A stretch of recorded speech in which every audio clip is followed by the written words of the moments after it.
The Burden of Itys by Oscar Wilde. This English Thames is holier far than Rome.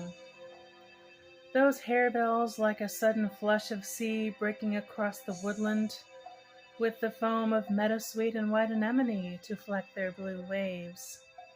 God likelier there than hidden in that crystal-hearted star the pale monks bear. Those violet gleaming butterflies that take yon creamy lily for their pavilion are Monseigneur's, and where the rushes shake a lazy pike lies basking in the sun, his eyes half shut. He is some mitred old bishop in partibus. Look at those gaudy scales all green and gold. The wind, the restless prisoner of the trees, does well for Palestrina, one would say. The mighty master's hands were on the keys of the Maria organ, which they play when early on some sapphire Easter morn in a high litter, red as blood or sin, the Pope is borne from his dark house out to the balcony above the bronze gates in the crowded square, whose very fountains seem for ecstasy to toss their silver lances in the air, and stretching out weak hands to east and west in vain, sends peace to peaceless lands, to restless nations rest. Is not yon lingering orange afterglow that stays to vex the moon more fair than all Rome's lordliest pageants? Strange, a year ago I knelt before some crimson cardinal who bare the host across the Esquiline, and now those common poppies in the wheat seem twice as fine. The blue-green bean fields yonder, tremulous with the last shower, sweeter perfume bring through this cool evening than the odorous flame-jeweled censers the young deacons swing. When the gray priest unlocks the curtained shrine and makes God's body from the common fruit of corn and vine, poor Fra Giovanni, bawling at the mass, we're out of tune now, for a small brown bird sings overhead,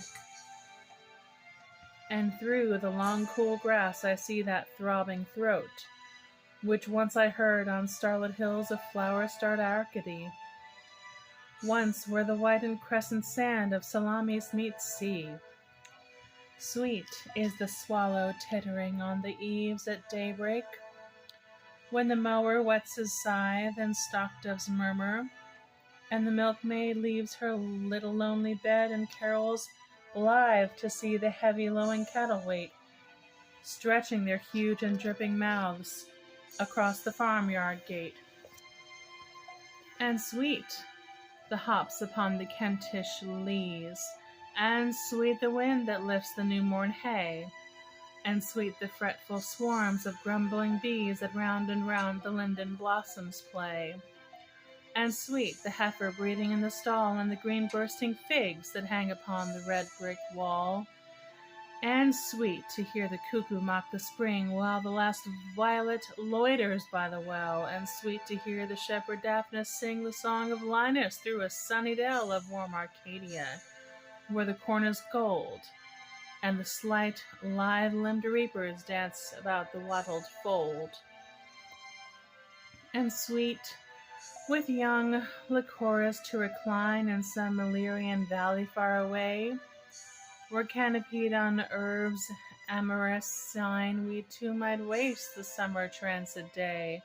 matching our reeds in sportive rivalry, while far beneath us frets the troubled purple of the sea, but sweeter far, if silver-sandaled foot of some long-hidden god should ever tread the Nuneham meadows,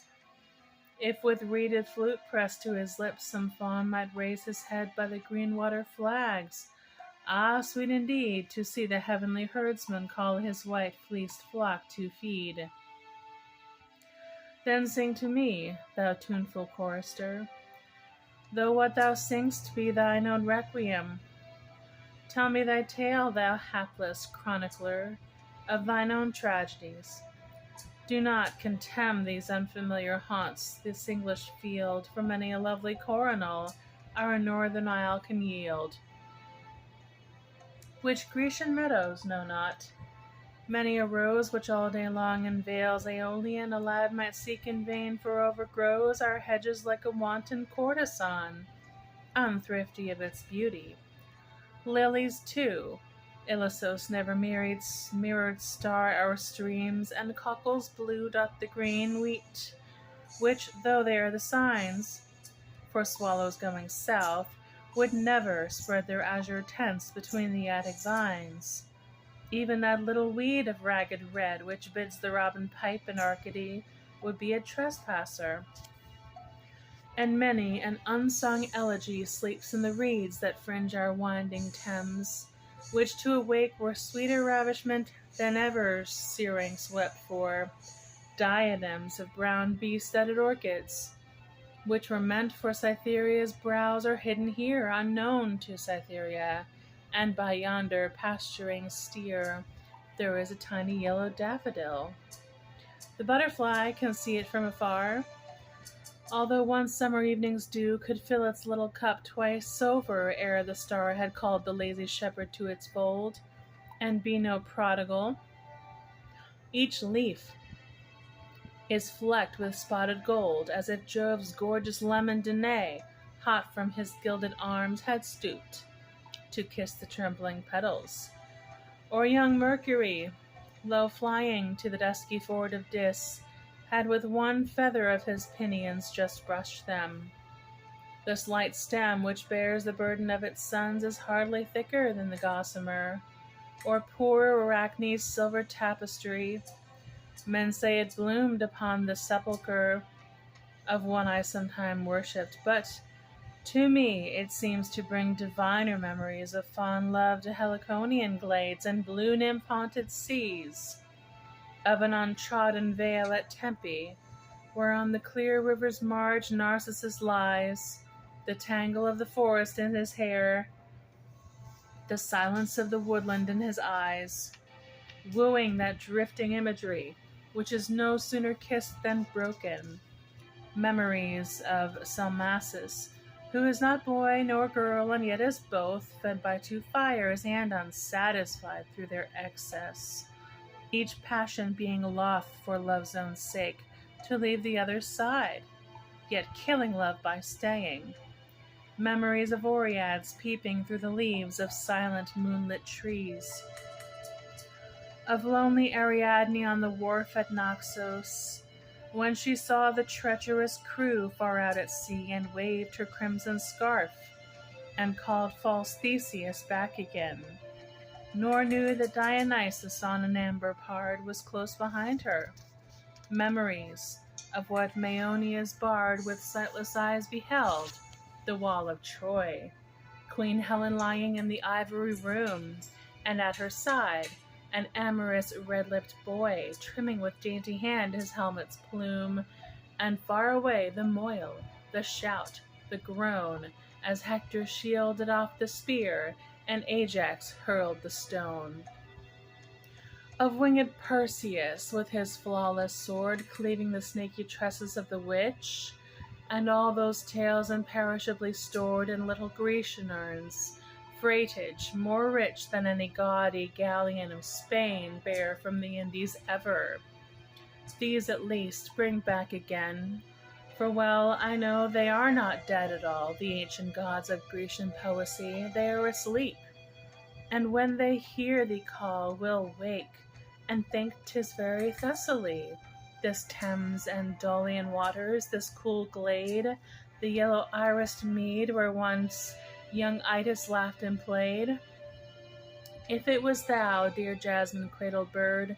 who from the leafy stillness of thy throne sang to the wondrous boy, until he heard the horn of Atlantia faintly blown across the Cumnor hills, and wandering through Bagley wood at evening found the Attic poet's spring, ah, tiny sober-suited advocate, that pleadest for the moon against the day, if thou didst make the shepherd seek his mate, on that sweet questing when Proserpina forgot it was not Sicily, and leant across the mossy sand for its style in ravished wonderment,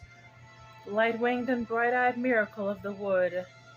if ever thou didst soothe with melody one of that little clan, that brotherhood,